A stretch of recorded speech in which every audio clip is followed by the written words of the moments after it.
Oh wow. Now you can hear me in here. I just added myself to the wow. I hadn't added. I use like a streaming client. There we go. Oh wait, that's Turp Talk. That's right.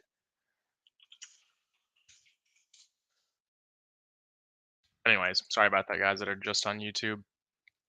Um, the same setup we had whenever we came back into this daily supply. And remember, we're trying to use high time frame zones, and then we use low time frames for confirmation. So here we came up into this high time frame supply.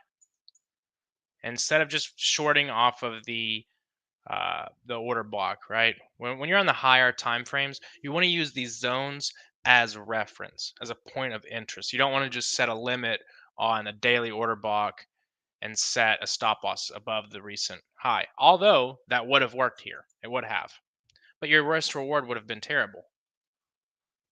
For instance,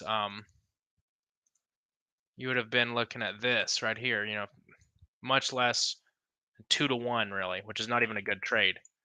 So, in order to refine this rate, what we do is we use the high time frames to find points of interest, aka internal or external range liquidity. So, whenever you're above an old high on the high time frames, or you're in a zone of supply or demand, if you're looking to go long, we then wait for price to push into these areas of liquidity. We scale in. So, you can use the 4 hour. In my experience, I like using the 1 hour better than the 4 hour. And sometimes it takes a long time and you can use the 4 hour. But for instance, here on the 4 hour, you kind of waited quite a long time and really um, you didn't even get an entry if you waited, because I mean your first change of character was here. Actually, you did, and you got an entry up here, right down here. But you can see that that's much less of a good entry than we got using the 1 hour. Um, now, I won't go into this too much because we've covered it quite a bit. But the point of the story is the same change of character here, break of structure, return to origin of that move, swept up any extra liquidity, and then move to the downside. If we look down here, seeing the same thing right here. Price came up into this hourly order block, did not stay there for long. You don't really have time for a change of character. I mean, I guess you could say here is your change of character, break of structure, instant, just price was just pissing. And this is not good for bulls. This kind of displacement off of this area of supply is just not what you want to see if you're hoping that this is accumulation. And that was, we talked on the last stream. I was like, oh, I kind of got to see how we react to this. And we did not react how I wanted it to. So, that being said, along with many different macroeconomic factors, just TA itself, I don't really like the way Bitcoin is looking. I mean, I've been saying it looks bad. Let me go on a different chart. But a lot of crypto now, the more I'm starting to look at it, I think that we're going to see some blood. Now, do I think that it's just crypto's dead or something? Definitely not. But do I think that we're probably not? We haven't put the bad times behind us just yet, I don't think. So, for instance, if you draw the major trading range, because before I'd kind of drawn it from here, because I guess we had a slight price swing that resulted in the break of structure of the downside. But really looking at, I mean, if you're looking at the daily, this wasn't, it technically there's a swing low right there. I would call that a swing low. But in the grand scheme of things, the major price swing and the major highs are up here at 52K. When you draw the lines like this, the levels like this, you see that price pushes down. We establish this range, right? So between these highs where we establish that range, and then price is kind of playing around. And where is price having a problem staying? In premium, which if price reaches a premium and immediately is sold off, what does that tell you that intentions in the market are? So from that standpoint, we then not only do we have just the kind of at a glance look that Bitcoin is pushing into premium, getting sold off, pushing into premium, sold off. Now we've ran stops right here. That's what all this was just a stop run, scam pump, if you want to call it that. And then not only that, but we were in a zone of supply. Then what? Price shifted trend, and that's why we entered those shorts. Now, there's a good reason why I didn't just take all of those shorts. If I thought, if I was just for sure that this was a retracement, I would be all the way out of shorts. Why leave money on the table? But I don't think. I wish I would have left more in them, but relative to the zones that I was using, I remember using. I think there was an order block somewhere over here I used, because whenever when you're in the external area of a range and you use external liquidity to enter a trade, which is what we did. We came up, ran stops. Now, internal to the major range, yes, it was internal to the daily range, but to the recent trading range we were in, we came up above it, ran all the stops, any buy stops, any stops on shorts were ran. Liquidity was swept, and we had confirmation. So at that point, since we're using an external range of liquidity to enter, we're going to target internal range liquidity, which I want to say there's a 4-hour order block right there. Yes, there was right here. So that's why I used the next big zone of internal range liquidity that I saw as a final TP. But soon after, really dissecting price more, once we were down in this zone, I was like, I'm not even going to take all of these. So we decided not to take them, and it's a good thing we didn't, because now we can see price did the same exact scam kind of pump here. So if we draw all of this, I remember this is from the 4-hour over here. Let's go to the daily. Maybe it'll be cleaner on the 4-hour.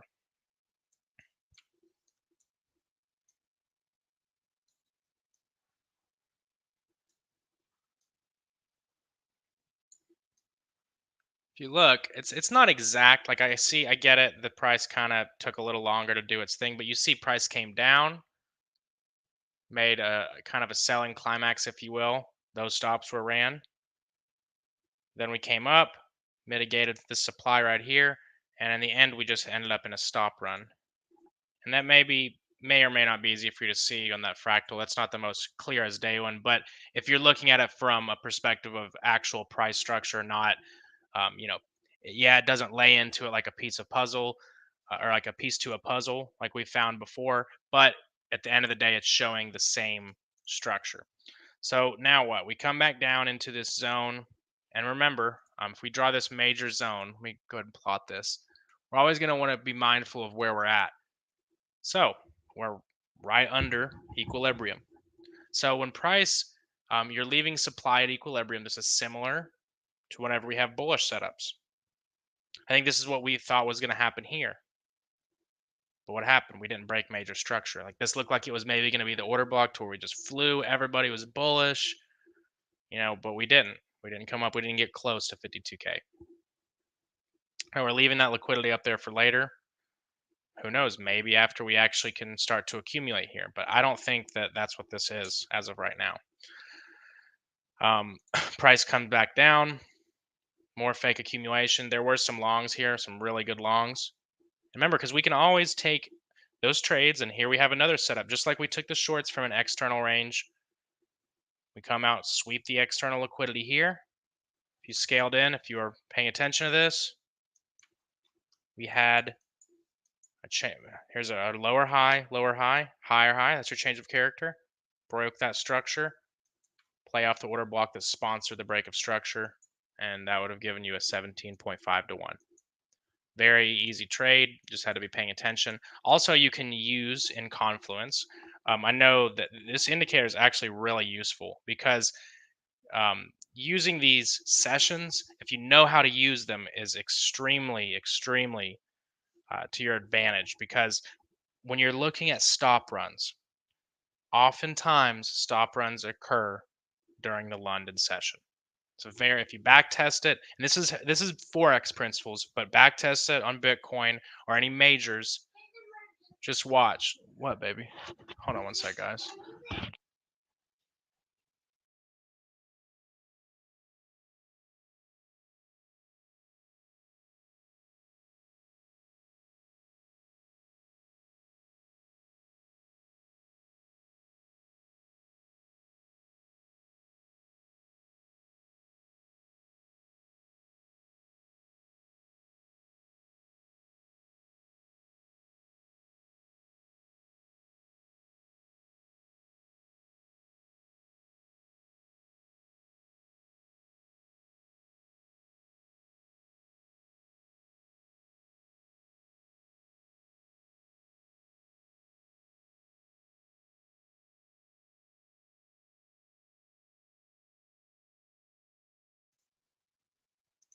This fucking kid, bro. She's funny. Again. She said it's an emergency. So hey, can you change what I'm watching? Anyways, where were we? Oh yeah, you can use these sessions to your advantage. Say if you're looking at a potential stop run and you maybe need some extra confluence. Well, okay, go back to 15 minutes. So you can see we came back down into this this liquidity pool, right? Any air prices trading under recent lows, major swing lows. So price came back under here. What did everyone do? Oh my God, we're breaking down. I'm gonna fucking short Bitcoin. We're breaking. We're going to 35K. No, it was London open. This is prime time for a reversal. So what happened? London reversal and a New York expansion. I mean, like butter. And then just like how we were using, remember we used external liquidity up here above an old high, and we targeted internal liquidity in that order block. You would do the same thing, and you would have had an external entry targeting internal liquidity. Now you could have taken this farther, whatever. That's how you would trade this. That's how you should trade it. Now, from there, what happened? We came back up into supply, and like we went over, extreme displacement, price pushed. I mean, it just completely pissed here. Volume is super volatile. It's not really a sign of accumulation. You don't want to just try to be always hopeful and always positive just because it's crypto. You have to start to look at things for what they are, and you can make money. I promise. Shorting crypto is fun when it works, right? Um, I don't remember the last time I've swung shorts for as long as we have. It's been almost 2 weeks. We've been just swinging shorts on Bitcoin. That's just crazy. Or I'm sorry, not 2 weeks. Almost 3 weeks that we've been just swinging shorts on Bitcoin. And I'm comfortable doing it. Now, with that being said, just take a look at Luna. What's she doing actually? Let me turn my thing back on. Just kind of chilling. And also another thing too, we are in the Tokyo session right now, so you can expect price. And sorry, I left this out a second ago. In the Tokyo section, you can almost always expect price to return back to an area of equilibrium. Now, it's kind of tricky how that works. Maybe it's an area of equilibrium on the high time frames. You know, you can kind of back test different coins. For instance, this is about the same. Like I just do it on a 4 hour. If I'd have drawn on a 15-minute, it's pretty similar, right?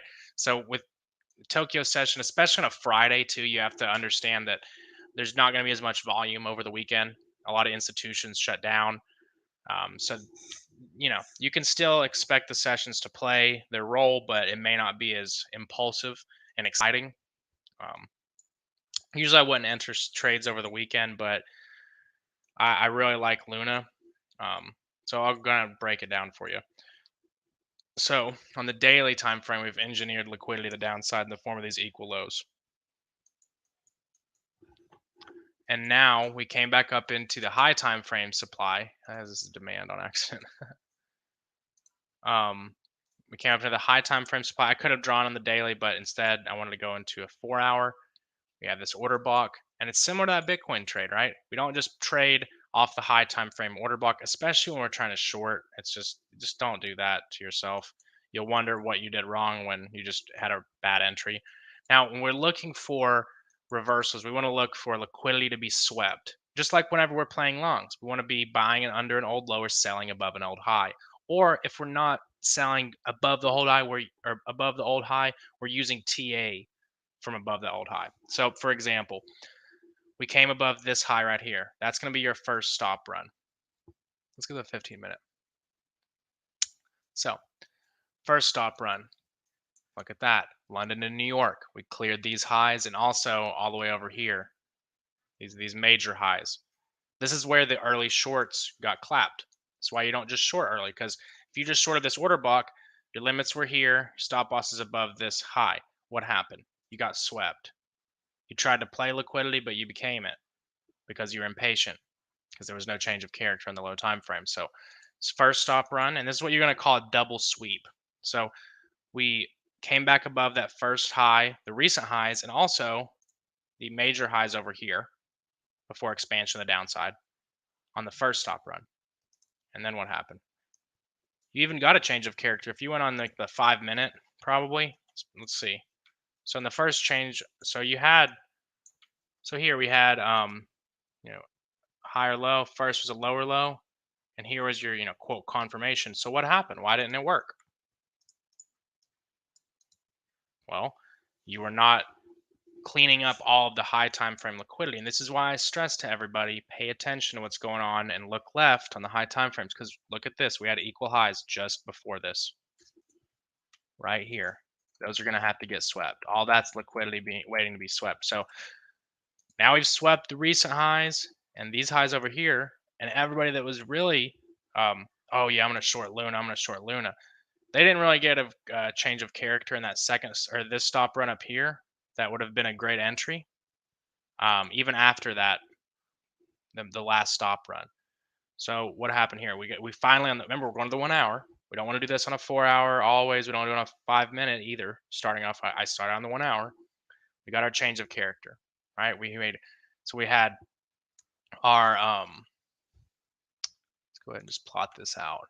And I see a lot of people messing up swings. For instance, like a lot of people will draw like too many. There we go.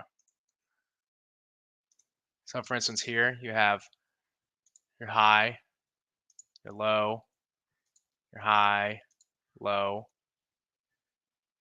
And I would say this is a high. It's moved pretty impulsive off of it. You see the body, the liquidity was being swept, the body of the candle. This is a higher time, well, a 1 hour, wouldn't call it a high time frame, but a lot of price, or a lot of liquidity was swept up during price action that 1 hour. But here we have our change of character, right? That first change of character was right there. So this is where you're just starting to maybe even think to enter.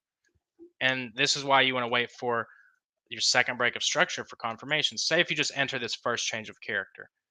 Now, I'm sure that this change of character was actually the second break of structure to a lower time frame, people trying to jump the gun at the stop run.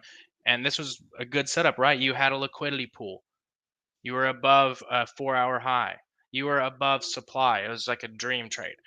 But what people failed to do was wait until they came onto the hourly chart and got that change of character, or I mean, a break of structure to confirm the change of character. So finally, we get that first lower low. And what are we doing? Absolutely nothing. We wait, and then what does price do again?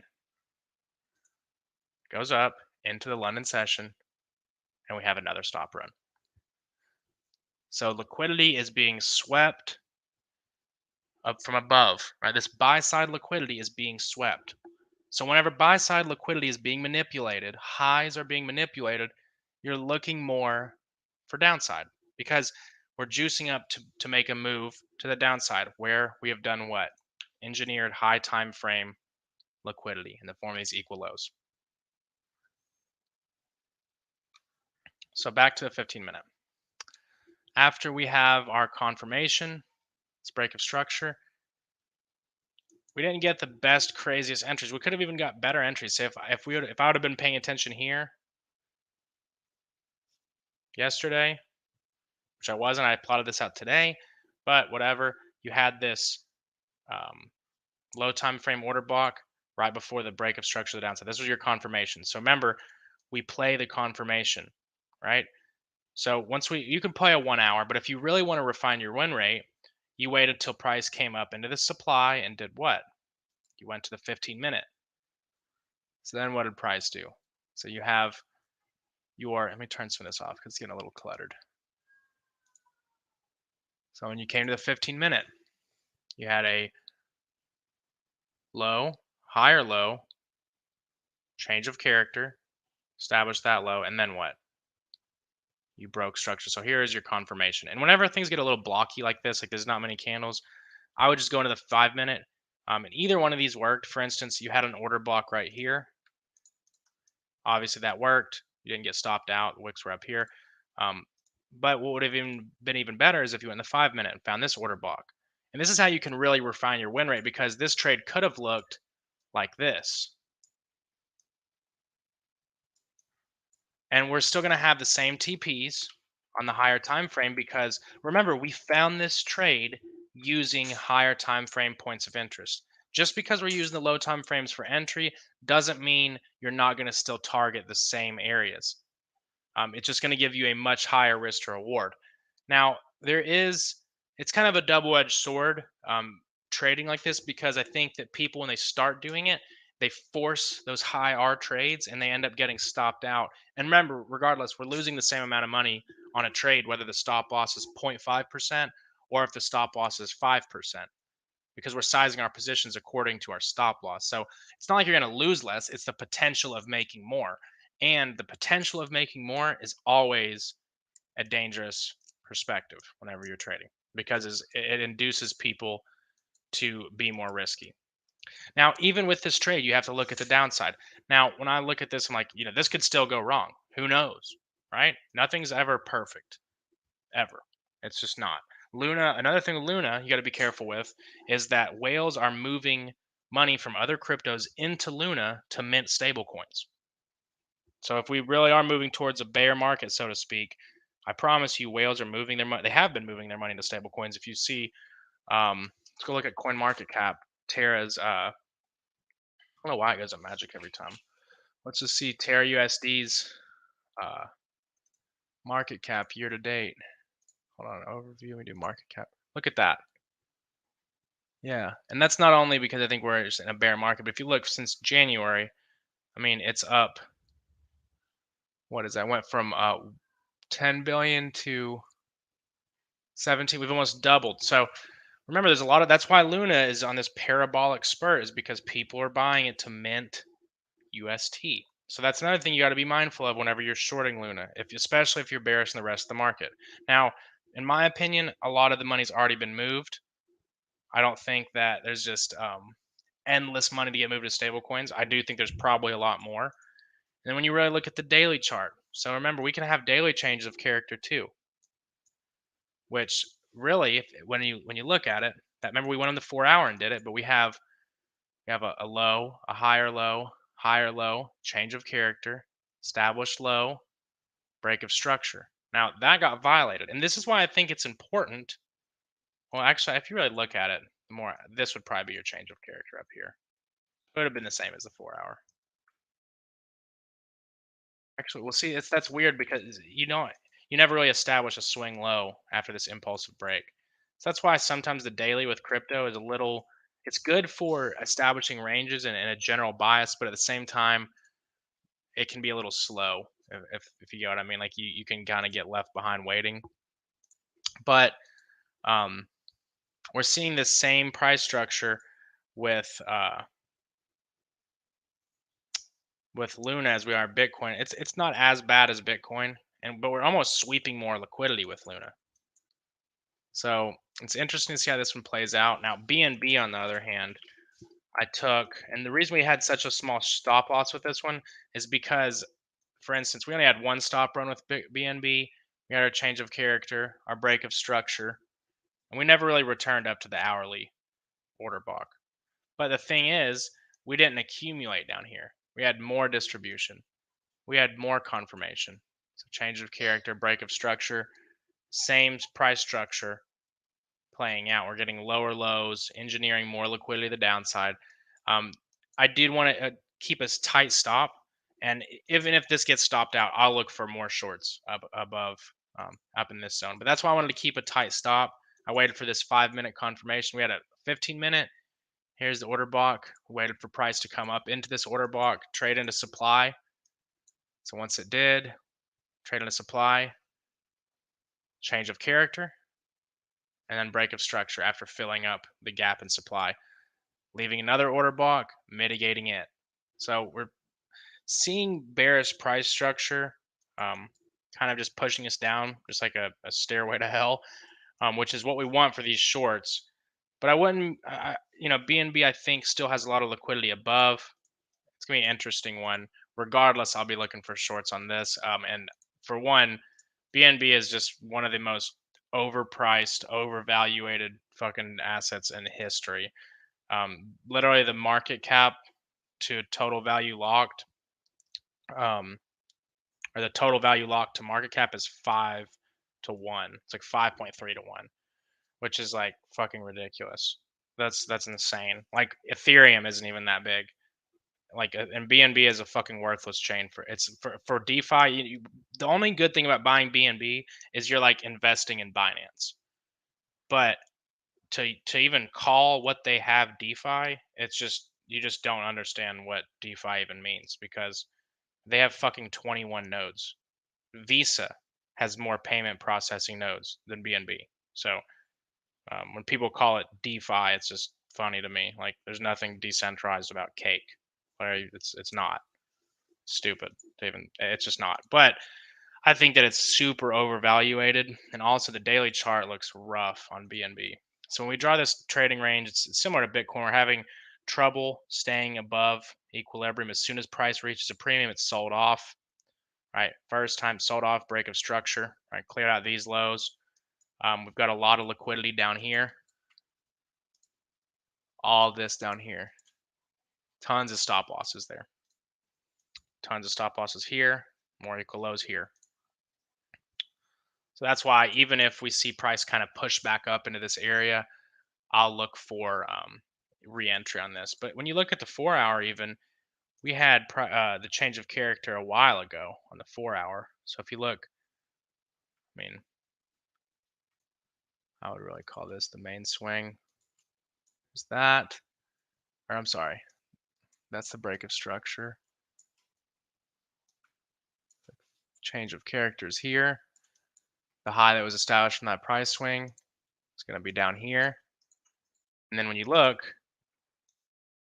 at that high time frame supply, and it looks like we cleared out these equal highs. And this is why shit's getting super manipulated, which is good if we want volatility. I don't think it's going to be in the way that most people want it to be, though. We're cleaning up quite a bit of buy side liquidity, seeming like we want to push more to the downside, which I'm fine with BNB.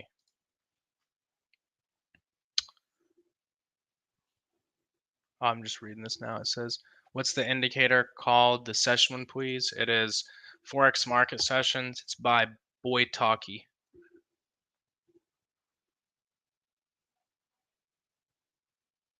You literally just have an FX Market Sessions. It should come up. And then, so I said, so are you saying in a bear market, we might see Luna pump to high prices, but wouldn't be affected by Bitcoin? See, that is a good question because I think leading up to now, that's what we've seen. But do I think that's just endlessly going to continue? Definitely not. It might hold more stable than the rest of crypto, to be dead honest. But another thing we got to remember too is Luna is buying billions of dollars worth of Bitcoin to use as a Bitcoin, implement the Bitcoin standard, and they're using it as a reserve. So now I think we might see price move with Bitcoin a little more. Also, you got to remember a ton of money has flown into UST. Now, it's not like the majority of people are buying Luna to buy Luna. So I don't know. It's an interesting one. Like I said, I'm interested to see how it reacts. Looks like we're doing exactly what I want us to do here.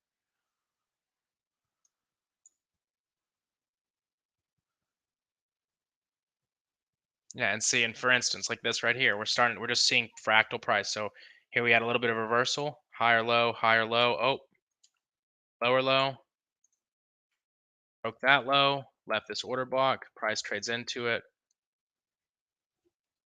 Probably too soon to call it yet, but it looks like we're reacting pretty nicely.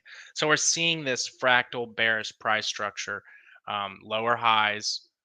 We're seeing displacement whenever we reach these zones of liquidity.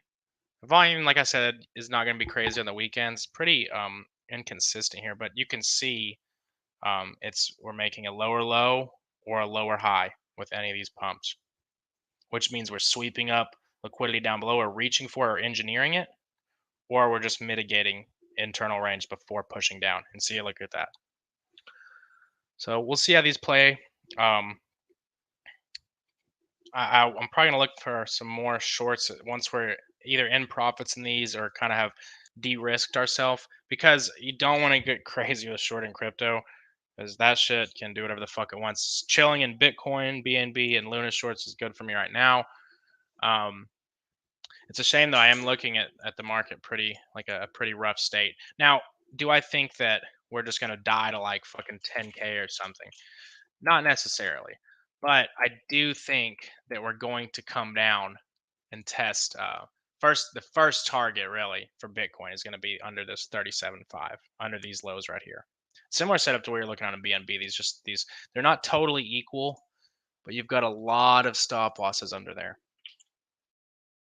At that point, we'll probably look for some relief longs to mitigate daily levels. And we'll be able to trade this. It's actually going to provide for some really nice setups, and it's going to also fuck a lot of people up that don't know how to trade, which for us is a good thing because we capitalize off that. That's how we enter trades. So I wouldn't be too worried about it. Um, but I'm going to wait to buy any more equity until we get under these lows. And I'm not going to be buying anything that I don't have conviction holding all the way to zero. And do I think that's going to happen? No. But this is not the time to be buying total shit coins. And a lot of these coins, any of you guys who've been here for the last bull run, I know Algo, you were like, you can tell these people literally. I'll go ahead and tell you, like, go to this crypto futures watch list. I was looking at it, and I could say a lot of these that I think will probably never see their highs again. Some of them I'm probably gonna be wrong on, some I'm right, but I promise you that not all these coins are valuable coins. So if you're dip buying, make sure you're buying stuff that you really have done your research on and you believe in it enough to hold it to zero. Obviously, that's not going to happen, but once you're fundamentally convicted in something, like I can hold Ethereum for years and just not sell it because I have faith that it's going to come back to where it's at or better. And do I think that crypto is just going to have a crazy bearish, like, insane, just run down to 10K? No, I don't think that.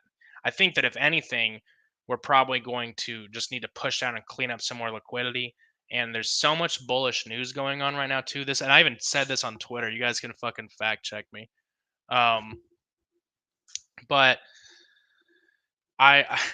we started seeing all this bullish news, like every fucking business is accepting crypto or like partnering with making a metaverse. There's just so much shit where it's like it's the same thing as whenever you see tons of bearish news, like JP Morgan saying Bitcoin is a scam and all of this other shit.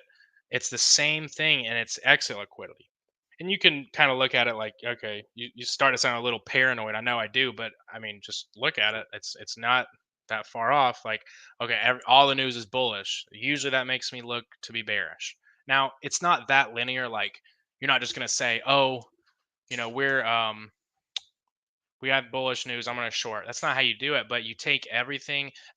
Trading is a synergy. It's confluence. It's understanding everything that's going on and being able to make your decision based off of everything, being aware of everything and not influenced emotionally by anything. And it's hard to do that, but that's kind of where I'm at with crypto. So I know I've been going on for like a minute on on that, but if you guys have any coins you want me to do, just let me know and we'll get into it. Just drop them in crypto chat. Let me see if you have dropped any.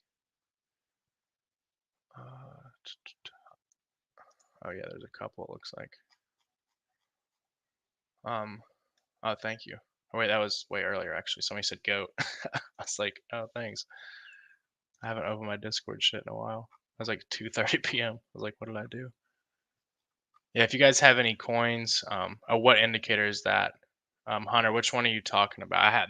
There's also bringing up indicators. I found this one. It's called Order Block Finder. It's cool. I know Frizz is gonna make one. His will probably be way better than this. But there, for those of you who are just learning, um, it's pretty good. It just kind of spots OBs, and I've back tested it, and it's pretty on point. I won't lie. There are some where I kind of like, but like you look, it has a lot of the ones that I have charted. Now this is where we can see some crazy longs, but super order block, I haven't seen that one. But Hunter, to answer the question, there's forex market or forex market sessions. I think that's probably what you're asking about. But it's by Boy Talkie. If you just type in forex or FX market sessions, it's this good. It's super useful. You have to change the settings a little bit. I think Playboy's the one who found it. I'm pretty sure I found it by a post he had put somewhere. Unless I could be wrong, but it's super useful. Um, and it's if you back test it, don't always use it with like some of these uh the super low cap alts always, but at the same time, a lot of shit does what Bitcoin does. So be mindful of that. Like here, where was it? Oh, earlier today I wanted to trade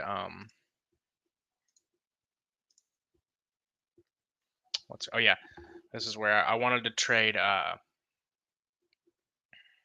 AXS, and I was looking at this as a stop run, and I kind of psyched myself out. I was like, okay, last night stops definitely got ran after this major stop run. And this one I was looking at, I was like, okay, well, this was during the London session, so I consider this a stop run. And if you go back and use your change of character, all that, I won't bore you with the details, but you can see what happened there. Price came back down, and we're stacking this bullish price action. And I wanted to take longs right here. This was around the same time I was getting the shorts. I was like, yeah, this price run or stop run right here, we took out these equal lows. We were in New York session. So I thought damn well we could just keep dumping. I was like, oh, I'm not even gonna take it, but psyched myself out of a good trade right there. And it doesn't always have to be, just because you're looking for a stop run, don't say like, oh, it's not London session, it's not what it is, because that's kind of what I did. And now I'm like, damn, you could have had a super fucking solid trade right here. Target the order block and butter. But it's okay. It happens. Just always look back and be really mindful and aware of what you're doing. Like when you're charting stuff, like for instance, whenever I was charting Luna earlier, I sat there and charted that shit for 30 minutes to an hour. Really dissect what you're doing, even if you're not going to take a trade on it, because getting your hands dirty like that and understanding what's going on and maybe not understanding what's going on and being able to go back and reflect on it, that's how you're actually going to learn. I can teach you all the shit in the world in these streams. I can tell you whatever, you can go read whatever, but you're going to learn more by doing at the end of the day. And sure, you might take some losses. That's why I always encourage to be super, super conservative with your risk management when you're starting. And just go back and really just dissect price and start to understand it, because the sooner you do that, the more confident you're going to be. Like if you go back and chart this out, and like next time this happens, I'm going to trade it, because I look back and like, oh, okay, I remember that one time I was doing the same thing and I psyched myself out. Trust your TA and take the trade. Another really important thing I want to touch on that I've been seeing a lot of problems with is how do you or how do you make your price targets? Because I see everybody just like, for instance, a lot of people would have taken this and they would have just been like, oh, where's our 4 hour order block? You know what I mean? They would have been like, oh, dude, we're going up. You see what I mean? A lot of people do that. I've noticed that. Um, and that's not how you would have done that. Why? Well, remember, you're using external liquidity was your TA. So the original TA was from a stop run. So that's going to be external range liquidity that you're using to trade. Just because you didn't enter there doesn't mean you're not using it. So when you're using external liquidity, you're outside of the range, aka a reversal. You're going to target internal liquidity. So for instance, here we're using external liquidity relative to this range that we were in, right? This was a stop run play. And also this was as well, but the main basis we're using was a stop run. So we're going to use the strategy of targeting internal liquidity. So we enter, stop loss would be just the 5 minute, because that's where it was found on. Stop loss, you're going to use just under, about 20 pips under the low of the order block. So you would have been probably around here. And then you would have targeted. You don't have a clear order block here. So I would go to the 15-minute. Okay, bam, there you go. And it's right at equilibrium as well. And remember, that's why you always have to have your high time frame zone charted. So if you look, it would have been a absolute snipe. Price traded right into this institutional candle and quickly reversed. And now I've got a change of character confirmed. And that's why it sucks to see people like they would have gotten this trade and entered it right, but maybe they would have tried to like take, you know, this major high over here as their TA. And then what happened? They looked at this box and they look at it like, oh, I'm nowhere near where I'm supposed to be. This is not a good trade. When in reality, you had a 7-1 and you fumbled it. So That happens quite a bit that I see, and people ask me like, "Oh, what did I do wrong?" And that's a huge problem because entering the trade is one thing, but exiting it is most people's problem once they learn to trade. Obviously at first it's always about where do I get in, how do you know what to buy, but tons of motherfuckers just don't sell, and it's not that they can't trade; it's just that they're a mix of greedy and also um, they don't have a clear profit target because you learn. It's funny, people learn how to enter. Everybody's wondering about what order block to enter on. Few people ever fucking ask where to exit until they fumble a bunch of trades and get stopped at break even, or even worse, get stopped at a loss after a trade was heavily in profits. Dude, what has Ape been doing? I've been seeing people talk about it. I've seen like profit slips running from like 14 bucks to fucking, yeah, look at this shit. This isn't ridiculous. I think we were talking about this last stream. I know they had some bullish news or well rumors today about Ape token with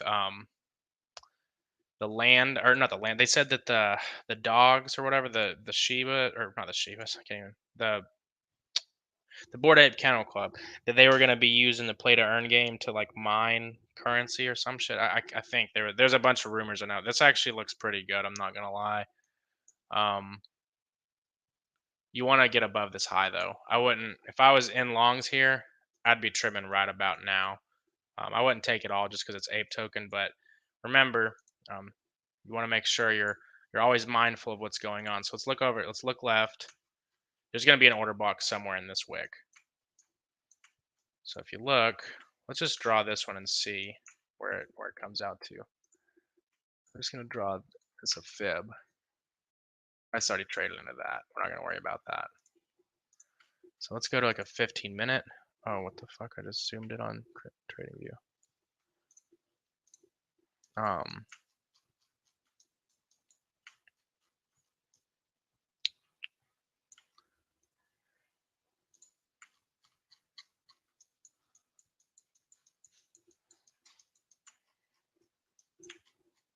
There you go. So this is why you got to always really, really just dissect the fuck out of price. I think we may have already tapped into this. Let's see. Or we may be sitting in it right now.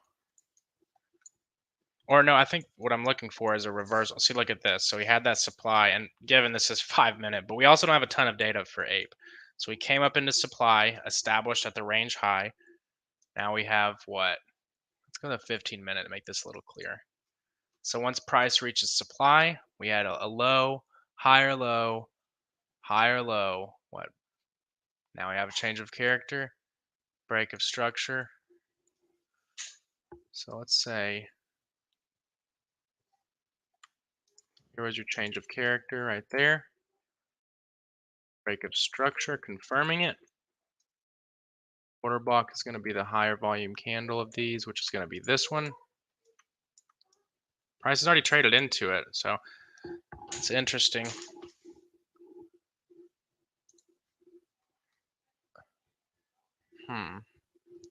Where did we get this chart or this candle over here from? Where did this come from? Ape is strong.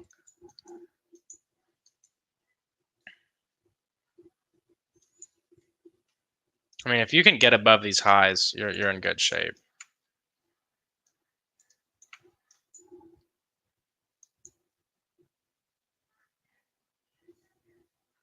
I mean, that's really, yeah, I don't know. I would look for, if I was in longs here, I would trim already, just to not be greedy. And then you've got another fair value gap there coming up. I'd be trimming there at 16.21. Like I said, I'd be trimming now though. Also, you can take this with a grain of salt. We are in Tokyo session, so price is going to want to move towards equilibrium. It's already done so. That could have been another reason to kind of give us an extra push. We have this fair value gap, but I'd be trimming heavily approaching these highs. Oh, and you're welcome for the stream, Hatem. I appreciate you too. And what?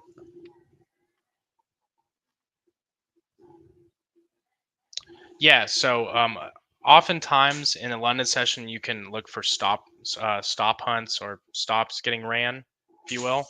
For instance, reversals. Really, if you have a reversal setup that's kind of priming itself, and then you look also in your at London Open, or really just in London into New York as well.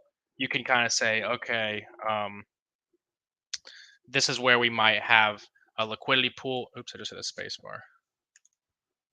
Where we might have a liquidity pool. Damn, how did I do that? I lost whatever we're on. I guess it doesn't matter.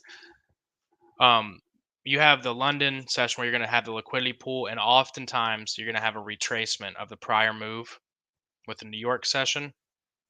So, for instance, expansion can happen during the beginning of the London session. Oftentimes, like for instance, on Monday, a lot of times because we're coming back from the weekend and the London session is the first to open, you're gonna have well, but first between New York and London, you're gonna have expansion.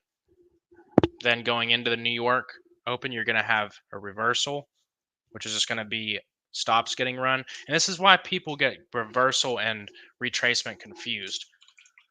So let me just make this very clear that a reversal is this up here. People think that this is the reversal. This is the retracement. So if you look, price expanded, reversed above this old high, and then retraced. All right, why is this a retracement? And yes, relative to the lower time frames, this expanded away from this zone, but on the higher time frames, this was just a retracement. All this was a retracement of this move. But to simplify, sorry, I kind of went on a tangent there. Reversals during London session, retracements in New York session, and in Asian session, you're looking for consolidation or price moving back to equilibrium. And you can also pair these setups with different tools to identify order flow. Like for instance, you're going to see order blocks oftentimes at the beginning of the London session. Same with New York. You're going to see fair value gaps as well, a lot of times with retracement, because retracements are usually violent. Anytime after a reversal, a lot of times you're going to see fair value gaps. So for instance here, where's my tool? Huge fair value gap there. Bring this back to where you can see.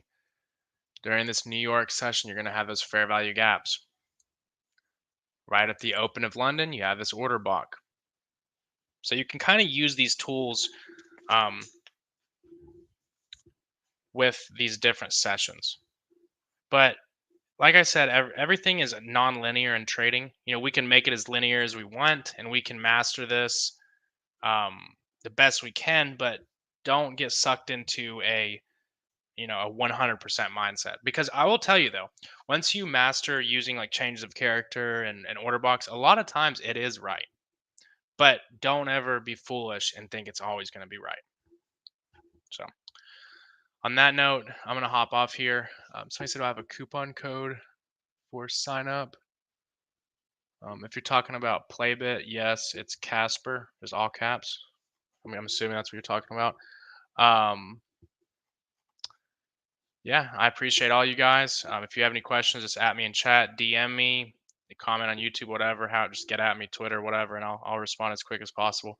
I appreciate every one of you guys, and have a great weekend. Peace.